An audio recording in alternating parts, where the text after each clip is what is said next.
Roof concrete போடுறதுக்கு முன்னாடி இந்த மாதிரி கூரைப்பாய் லே பண்ணுவாங்க. இது ஷட்டர் அடித்து கம்பி கட்டுறதுக்கு முன்னாடி இந்த மாதிரி கூரைப்பாய் லே பண்ணுவாங்க. இது எதுக்காக பண்ணுறாங்கன்னா, ரூஃபோட பாட்டம் சர்ஃபேஸ் வந்து பிளாஸ்டரிங் பண்ணும்போது இது சொரசொரப்பாக இருக்கிறதுனால பிளாஸ்டரிங் பண்ணுறது ஈஸியாக இருக்குன்றதுக்காக சில பேர் எல்டிபி ஷீட்ஸ் யூஸ் பண்ணுறாங்க. இந்த ஷீட்ஸ் யூஸ் பண்ணுறத விட இந்த கூரைப்பாய் லே பண்ணுறது இன்னுமே ஈஸியாக இருக்கும் சர்ஃபேஸ் பிளாஸ்டரிங் பண்ணும்போது. ரூஃப் நல்லா செட் ஆனதுக்கப்புறம் இந்த கூரைப்பாய் எடுத்துருவாங்க. இந்த கூரைப்பாய் எடுத்ததுக்கப்புறம் இந்த மாதிரி ஒரு பாட்டமில் சர்ஃபேஸ் ஏரியா இருக்குல்ல, இதில் நம்ம பிளாஸ்டரிங் பண்ணும்போது அது இந்த மாதிரி சொரசொரப்பாக இருக்கிறனால தான் பிளாஸ்டரிங் ஒர்க் நல்லா பெண்ட் ஆகி நம்மளுக்கு ஸ்மூத் ஃபினிஷிங்காக கிடைக்கும்.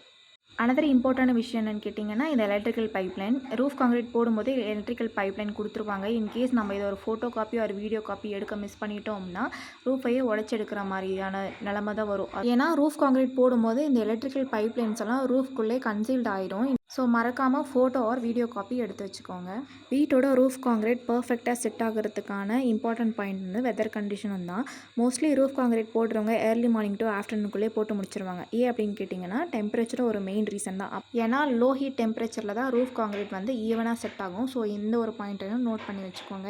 என்னதான் இன்ஜினியர்ஸ் அண்ட் பில்டர்ஸை வச்சு நம்ம வீடு கன்ஸ்ட்ரக்ட் பண்ணாலுமே ஹவுஸ் ஓனர்ஸாக நம்ம சைட்லேருந்து இந்த சில பாயிண்ட்ஸை நம்ம தெரிஞ்சு வச்சுக்கிட்டு அவங்கக்கிட்ட எடுத்து சொல்லும்போது தான் இன்னும் பர்ஃபெக்டாக நம்மளோட அவங்கக்கிட்டேருந்து வேலை வாங்கவும் முடியும். ஏன்னா ஒரு வீட்டுக்கு பேஸ்மெண்ட் எந்த அளவுக்கு முக்கியமோ அந்த அளவுக்கு ரூஃபுமே அதை விட ரொம்ப முக்கியம்.